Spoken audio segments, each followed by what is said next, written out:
Thank you, Chairman, and welcome to the commissioners and the chair who are present. Nuclear energy is one of the most powerful tools in our energy arsenal to meet rising power demand and address the climate crisis. It is our largest source of zero-carbon electricity.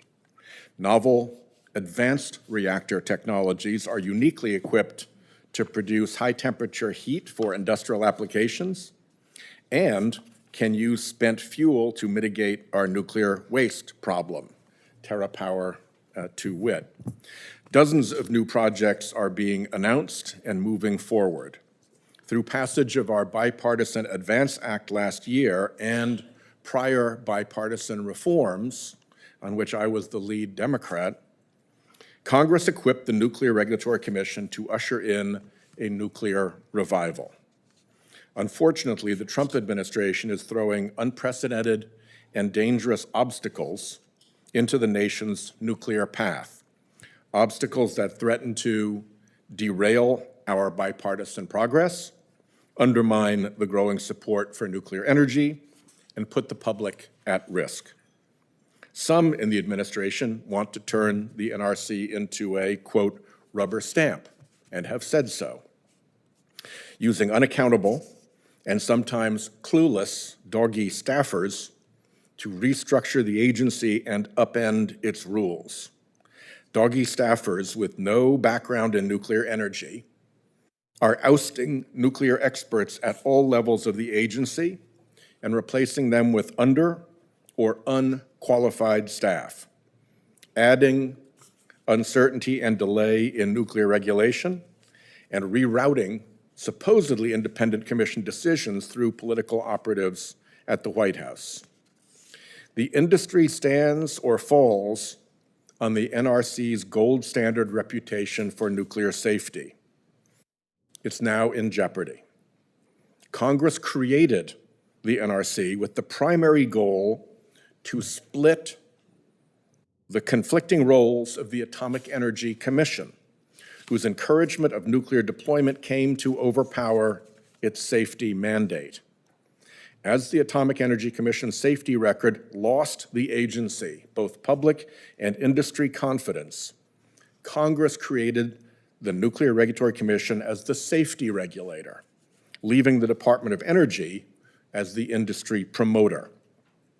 This regulatory firewall rebuilt public trust and enabled the United States to safely develop and operate the world's largest and most effective nuclear fleet.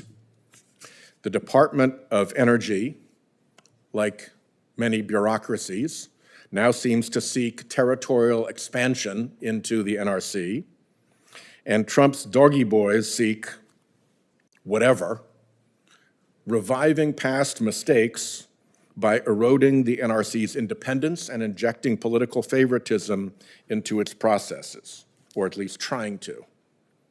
We see this interference in front of us today. 3 well-regarded commissioners sit here. There should be 2 more. Previous Chairman Chris Hansen was illegally fired by President Trump. Commissioner Annie Capito had enough and left. We see this interference in NRC's senior leadership.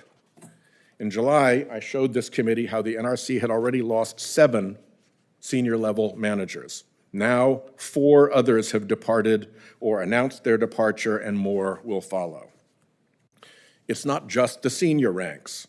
NRC reports that 143 people departed between January and June, yet it hired only 1 person in the second quarter of the year because of the federal hiring freeze. More than 100 other staffers took the deferred resignation offer and will depart by the end of the year. It's a personnel bloodbath.